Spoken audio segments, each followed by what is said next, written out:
Movie शुरू होती है तो हम चार दोस्तों को देखते हैं जो कि एक रेस्टोरेंट में बैठे होते हैं। उनके ग्रुप में 3 लड़के और एक लड़की थी और उनमें से एक लड़के का नाम माइक था। ये लोग आपस में बातें कर रहे होते हैं कि हैलोवीन आने वाला है तो क्यों ना हम लोगों को टॉर्चर करें। माइक कहता है कि हमेशा की तरह मैं तो जेकब को बुली करूंगा, उसे टॉर्चर करूंगा।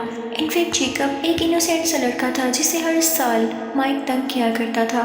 ये प्लान सुनकर उनकी फीमेल फ्रेंड उन्हें मना करती है कि तुम लोगों को ऐसे किसी को तंग नहीं करना चाहिए और जेकब का क्या कसूर है जिसे तुम लोग हर साल सताते हो। तो माइक कहता है कि तुम्हारे सवाल में ही तुम्हारा जवाब है कि हम उसे हर साल सताते हैं और ये अब हमारी आदत बन चुकी है। तुम क्या जानो कि उसे सताने में कितना मजा आता है। वो लड़की उस ग्रुप में मौजूद अपने बेस्ट फ्रेंड को भी मना करती है कि ऐसा नहीं करना तुम, लेकिन जब माइक उसकी बात नहीं मानता तो वो वहाँ से उठकर चली जाती है। फिर हम देखते हैं कि माइक और उसका दोस्त खाना खा चुके होते हैं और अब वो जाते हैं मैनेजर के पास बिल पे करने के लिए। तो मैनेजर उनसे पूछने लगता है कि हैलोवीन आ रही है, तुम लोगों के क्या प्लान्स हैं। तो माइक उससे कहता है कि हम एक लड़के को बहुत बुरी तरह टॉर्चर करने वाले हैं जिससे हमें बहुत मजा आने वाला है। तो मैनेजर भी अपना इंटरेस्ट शो करता है और कहता है कि मैं भी जाना चाहता हूँ, मैं भी देखना चाहता हूँ कि तुम लोग कैसे उसे टॉर्चर करोगे। माइक कहता है कि नहीं, ये मेरी और मेरे दोस्तों का प्लान है।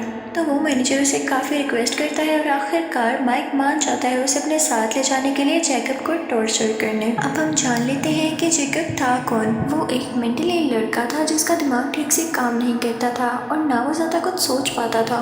उसे कैंडीज खाना बहुत पसंद था और सबसे बढ़ के कॉर्न कैंडी, जिसे वो एक पम्पकिन बास्केट में लिए फिरता था। वो एक फेस्टिवल की तरफ जाता है। बेसिकली वो यहाँ पर एक वर्कर के तौर पर आया था।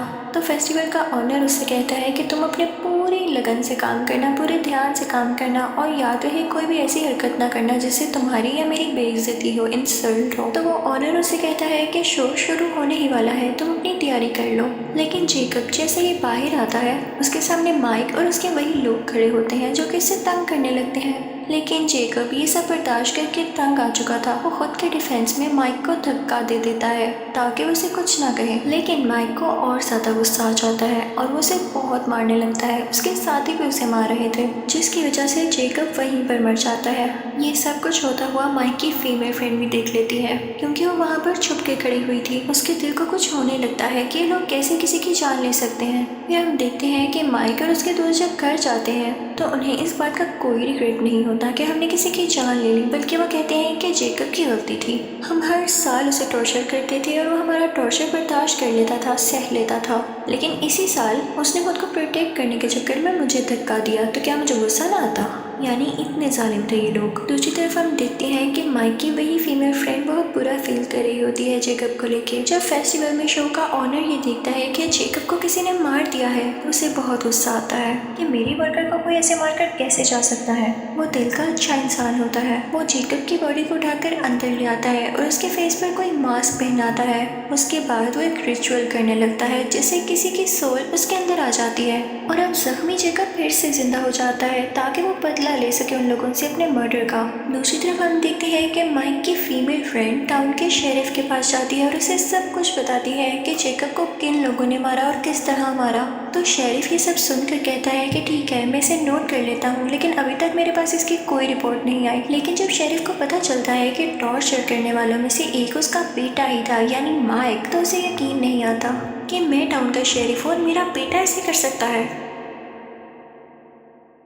तो वो सीधा उस फेस्टिवल के ऑनर के पास जाता है और उससे पूछता है कि जेकब कहाँ पर है, उसे क्या हुआ था। तो वो ऑनर उससे कहता है कि सबको गलत लगा कि वो मर गया है, वो बस कुछ जख्मी था, अब मैंने उसे रेस्ट करने उसके घर भेजा है। क्योंकि बात तो सच थी कि ऑनर की हरकत के बाद हम जेकब को मरा हुआ तो काउंट नहीं कर सकते थे ना। शेरिफ सीधा जेकब के घर जाता है और दरवाजा नॉक करने लगता है, लेकिन कोई भी दरवाजा नहीं खोलता तो वो वापस आ जाता है। फिर हम माइक की उस फीमेल फ्रेंड को देखते हैं। उसका एक दोस्त उससे मिलने आता है और वो उसे बताता है कि शेरिफ ने इन्वेस्टिगेशन की है और उन्हें पता चला है कि जेकब अभी जिंदा है। ये सुनकर उस लड़की को थोड़ा सुकून होता है कि शुक्र है वो जिंदा तो है। फिर हम देखते हैं कि मैनेजर जिसने माइक के साथ मिलकर जेकब को मारा था वो किसी को बता रहा होता है कि मेरी हैलोवीन बहुत अच्छी गुजरी, मैंने बहुत मजा किया पहली बार। और फिर उसके बाद वो वॉशरूम आता है जहाँ पर वही पम्पकिन बास्केट पड़ी होती है और उसमें कॉर्न कैंडी होती है। वो उसे खाने लगता है और तभी वहाँ पर जेकब आ जाता है। जेकब उसका पेट चीर कर उसे पूरी तरह से मार डालता है,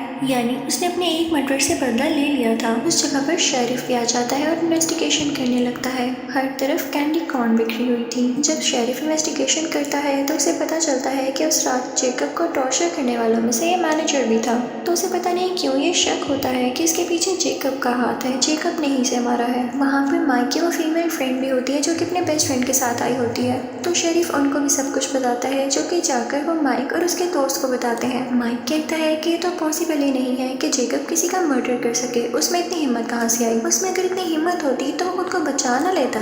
और जहाँ तक बात रही मैनेजर के मर्डर की, तो हो सकता है उसके किसी दुश्मन ने उसका मर्डर किया हो, ज़रूरी तो नहीं है कि जेकब ही हो।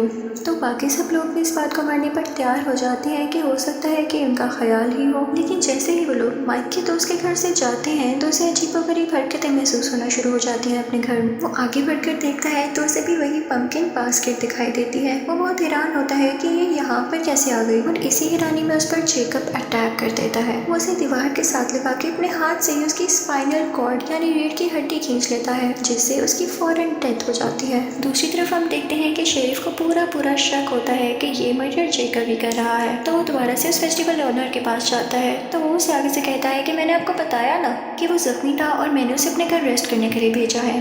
अभी वो लोग बात कर ही रहे होते हैं तो एक और पुलिस ऑफिसर वहाँ पर आकर शेरिफ को बताता है कि माइक के एक और दोस्त का मर्डर हो गया है। शेरिफ वहाँ पर जाकर देखता है तो उसे वहाँ पर भी कॉर्न कैंडी मिलती है। अब शेरिफ का शक सच्चा साबित हो चुका था।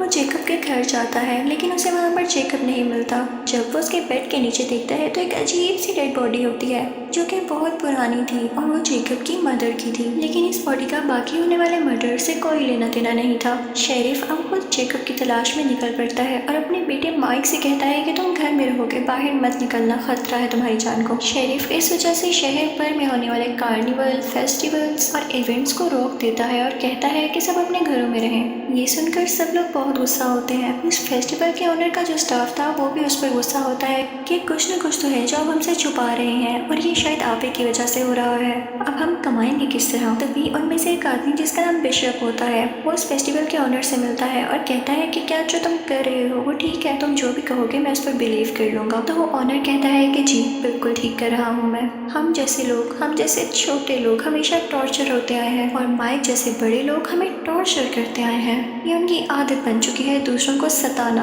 और उनका दिल दुखाना। असल में माइक और उसके साथियों ने ही जेकब को मारा है। मैंने बस उसे जिंदा किया कि वो अपने मर्डर का बदला ले सके। तो आप मुझे बताएं क्या ये गलत बात है। ये बात ऑनर के सब स्टाफ मेंबर्स के सामने भी आ जाती है और वो एग्री हो जाते हैं कि हम इस ऑनर का साथ देंगे क्योंकि सच कह रहा है। टॉर्चर करने वालों के खिलाफ उनके अगेंस्ट कोई ना कोई स्टेप तो लेना होगा। फिर हम देखते हैं कि माइक की फीमेल फ्रेंड और उसका दोस्त एक जगह पर होते हैं। वो लड़की कुछ टाइम के लिए अंदर जाती है और जब बाहर आती है तो देखती है कि उसके दोस्त की डेड बॉडी पड़ी हुई है। उसे समझ नहीं आता कि क्या हो गया और इसी दौरान जेकब उसके पीछे आता है और उसकी जुबान बाहर खींच देता है, जिसकी वजह से वो भी मर जाती है उसी टाइम। शेरिफ भी उसी जगह पर आता है जहाँ पर वो फीमेल फ्रेंड और उसका दोस्त था, ये चेक करने के लिए कि क्या वो लोग ठीक हैं। और जब वो अंदर जाता है तो देखता है कि उन दोनों की डेड बॉडीज पड़ी हुई हैं वहाँ पर। वो सारी बात समझ जाता है और फिर अपने बेटे माइक को कॉल करता है और कहता है कि देखो तुम्हारे दोस्त तो मारे जा चुके हैं, तुम मेरी बात मानो तो अपने घर के अंदर ही रहना, बाहर मत निकलना क्योंकि जेकब अब तुम्हें मारने वाला है। लेकिन माइक को गुस्सा आ जाता है और वो अपने घर से निकलता है उस कार्निवल यानी फेस्टिवल वाली जगह पर ताकि वो वहाँ के ओनर से पूछ सके कि आखिर मसला क्या है।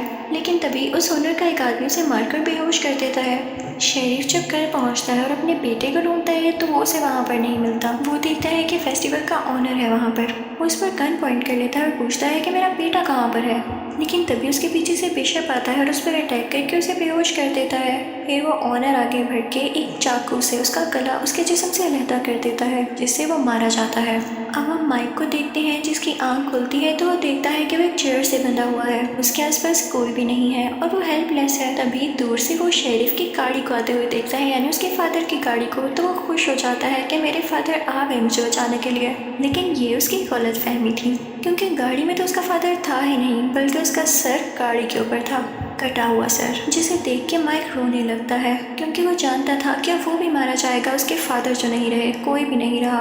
तभी आता है जेकब उसके सामने, जो कि अब उसे बहुत बुरी तरह टॉर्चर करके मारने वाला था। उसके दोनों बाजू उसके जिस्म से लहता कर देता है और फिर एक एक करके उसके सारे दांत निकाल देता है और इसी तरह उसे टॉर्चर कर करके उसे मार डालता है। फिर सीन चेंज होता है और हम उस फेस्टिवल के ऑनर को देखते हैं, जो कि किसी दूसरे शहर में अपना शो कर रहा होता है। वो वहाँ पर एक लड़की को एक नेकलेस देता है, जो कि माइक के दांतों से बना हुआ था, और उसे बता रहा होता है जेकब के बारे में। तो वो लड़की कहती है कि मुझे इस बात पर यकीन नहीं है कि वो कैसे जिंदा हो गया और कैसे लोगों को मारता है। तो वो ऑनर उससे कहता है कि कुछ लोग मासूम लोगों की बिला वजह जान ले लेते हैं, उनको सबक सिखाने के लिए जेकब को जिंदा किया गया है।